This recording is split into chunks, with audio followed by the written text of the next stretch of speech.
Olá pessoal, no Integrade de hoje vamos falar sobre o papel da educação nos espaços prisionais brasileiros. E a nossa convidada é Elaine Pimentel, doutora e mestre em Sociologia, graduada em Direito, professora adjunta do curso de graduação em Direito da Universidade Federal de Alagoas. É daqui a alguns segundos no Integrades.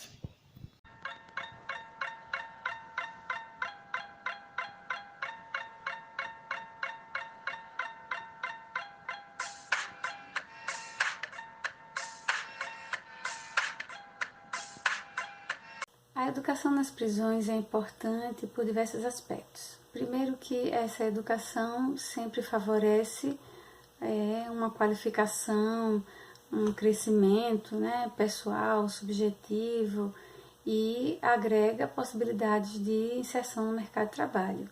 A educação profissionalizante também é um caminho extremamente importante porque vai proporcionar maiores oportunidades de reinserção social. Então, estimular a educação é um caminho muito importante para a ressocialização. São muitos os desafios para a educação em prisões no Brasil. Esses desafios são estruturais e também humanos.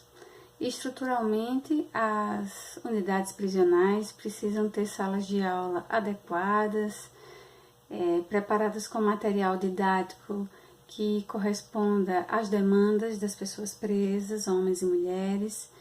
É preciso que haja um investimento na capacitação de profissionais da educação que atuam especificamente nas prisões, porque estamos lidando com adultos que não podem ser ensinados a partir de uma perspectiva infantilizante. Então, toda a estruturação do ensino para que ele se torne um atrativo a pessoas que passam pela prisão, seja como presos provisórios ou como condenados e condenadas. A educação na legislação brasileira, mais especificamente na Lei de Execução Penal, não é uma obrigação, é uma faculdade. Então, presas e presos devem ser incentivados à educação, até porque pela educação é possível remir a pena e, além de aprender o próprio conteúdo, favorecendo a caminhos de retorno ao mercado de trabalho, sobretudo quando essa educação é educação profissionalizante. Então, no Brasil, nós não temos um número muito grande de pessoas que estudam nas prisões, justamente porque as estruturas não são adequadas, atrativas. Então, é um trabalho importante que há que ser feito, de estímulo para que homens e mulheres sintam a necessidade e também que tenham um aprendizado agradável, que agregue para suas vidas e que, portanto, eles reconheçam a importância do ensino, do estudo.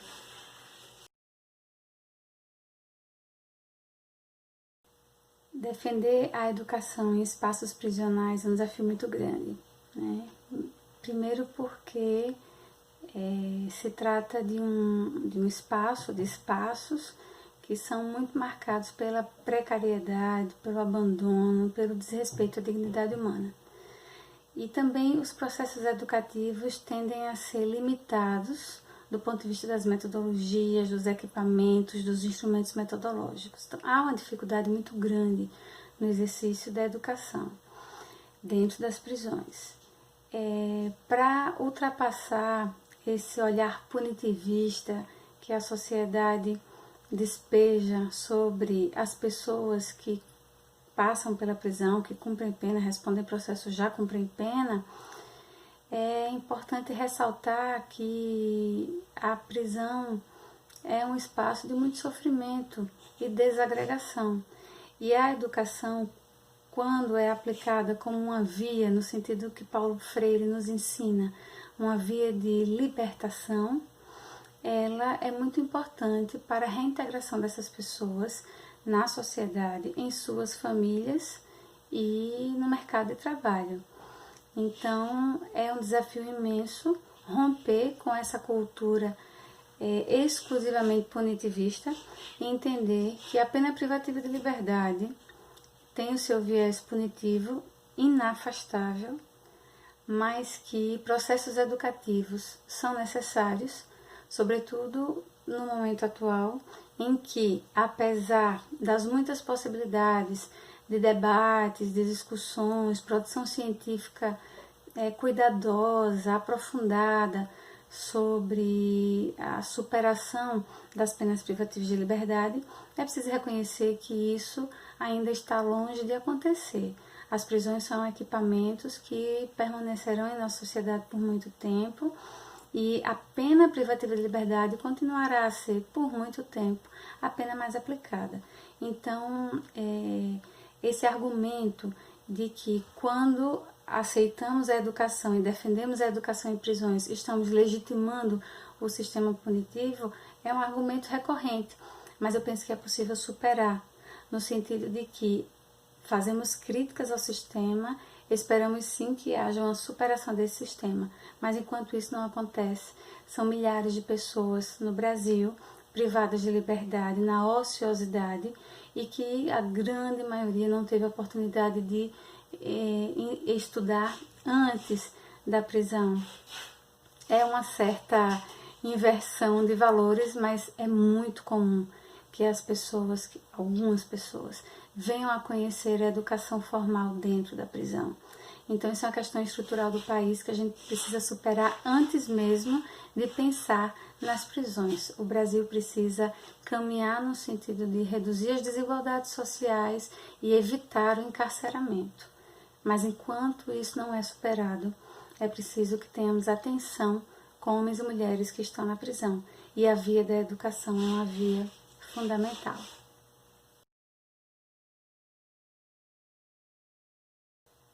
Sobre o interesse do Estado em educar as pessoas, é preciso pensar sobre diversas perspectivas. Quando a gente pensa em Estado, no sentido mais amplo de política criminal, políticas públicas para a educação, nós temos sim uma construção legislativa bastante interessante, que é inspirada em normas internacionais humanitárias, desde a Declaração Universal de Direitos Humanos, até outros diplomas normativos que colocam a educação como uma via de superação das grandes violações à dignidade humana, em geral. No espaço prisional não é diferente. Então, quando a gente pensa no papel do Estado, ele começa, sim, na construção de políticas que venham por meio da legislação.